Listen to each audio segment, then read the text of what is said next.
हाँ भाई, अब बात करेंगे एक बार पुनः। हमारे पास में कौन है? प्रतीप नाविक या दर्पण नाविक। दर्पण नाविक, प्रतीप नाविक या दर्पण नाविक क्या है आपके पास में? Example 1H3 and 2He3। आप देखो प्रोटॉन कितना है? 1। प्रोटॉन कितना है? 2। न्यूट्रॉन कितने हैं? 3 में से 1 गया तो 2। न्यूट्रॉन कितने हैं यहाँ? 1। ये आपस में बराबर है एंड ये आपस में बराबर। हम किसको डिफाइन कर रहे हैं? दर्पण नाविक को या प्रतीप नाविक को डिफाइन कर रहे हैं। देखो क्या है यहाँ पर? ऐसे नाविक जिनमें प्रथम तत्व में प्रोटॉन या प्रथम नाविक में प्रोटॉन की संख्या दूसरे नाविक में न्यूट्रॉन की संख्या के बराबर हो, एवं दूसरे नाविक में प्रोटॉन की संख्या प्रथम नाविक में न्यूट्रॉन की संख्या के बराबर हो। क्या बोला है? प्रथम नाविक में प्रोटॉन की संख्या दूसरे नाविक में न्यूट्रॉन की संख्या के बराबर, या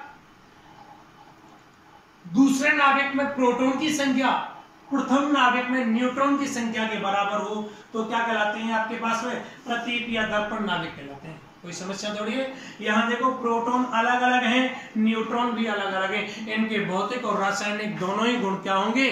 अलग अलग होंगे। प्रोटॉन अलग अलग हैं तो रासायनिक गुण अलग अलग हो गए, न्यूट्रॉन अलग अलग हैं तो इनके भौतिक गुण भी अलग अलग हो गए। परमाणु क्रमांक अलग अलग है तो आवर्त सारणी में ये दोनों अलग अलग स्थानों पर होंगे। हो गए ना भाई। अगला होता है आपके पास में आइसोमर्स। दूसरा कौन है? सम अवयवी नाविक। सम अवयवी नाविक, सम अवयवी, इंग्लिश में बोलते हैं आइसोमर्स। आइसोमर्स, आइसोमर्स नाम से भी आ जाता है। ठीक, आइसोमर्स सम अवयवी नाविक। आप देखो मेरे पास में कोई एग्जांपल है 92 यूरेनियम 236, इसके ऊपर मैं स्टार लगा देता हूं। सम अवयवी नाविक होते हैं उनको स्टार से डिनोट करते हैं। चलो 92 यूरेनियम 236 है, ये किस में बदल गया? 92 यूरेनियम 236 में ही बदल रहा है, लेकिन साथ में क्या मिल रही है? ऊर्जा। ये ऊर्जा है वो गामा कणों के रूप में मिलती है। किसमें? गामा कण। गामा कण एक्चुअली ये ऊर्जा है। आप थोड़ा सोचिएगा, यहां 92 यूरेनियम 236 है, यहां पर भी 92 यूरेनियम 236 है, लेकिन यहां स्टार लगा हुआ है। इसका मतलब ये वाला नाविक है वो एक्साइटेड अवस्था में, उत्तेजित अवस्था में।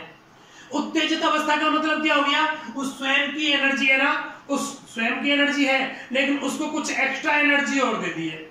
एक्साइटेड अवस्था में आ गया वो, उत्तेजित अवस्था में। कोई आदमी है लेकिन पौवा और पिवा दियो, ये ना पौवा पिवा दिया है, इसका मतलब क्या हो गया? वो एक्साइटेड अवस्था में आ गया।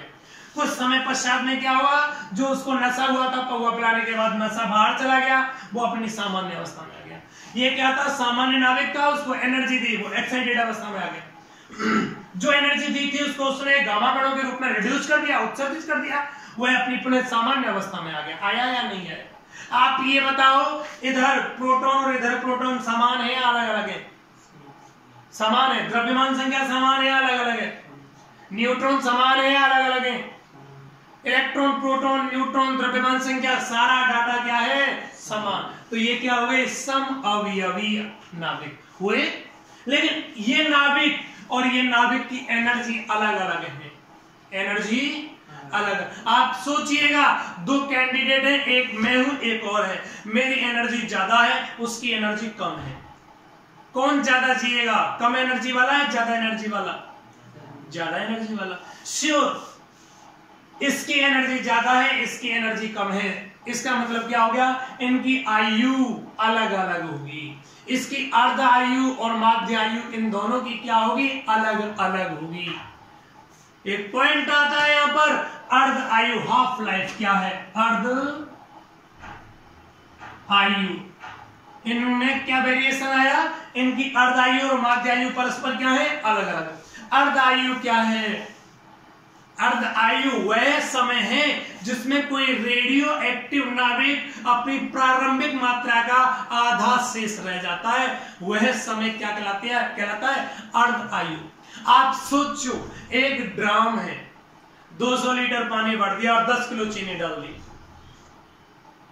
एक डंडा लिया और डंडा से उस चीनी को अपन घोल रहे हैं, जितने समय में 5 किलो चीनी घुल जाएगी, आधी चीनी घुल रही है 10 में से 5 किलो, जितने समय में आधा चीनी घुल गई मतलब 5 किलो चीनी घुल जाएगी, उस समय को अपन क्या बोलेंगे, हाफ लाइफ बोलेंगे, अर्ध आयु, है ना।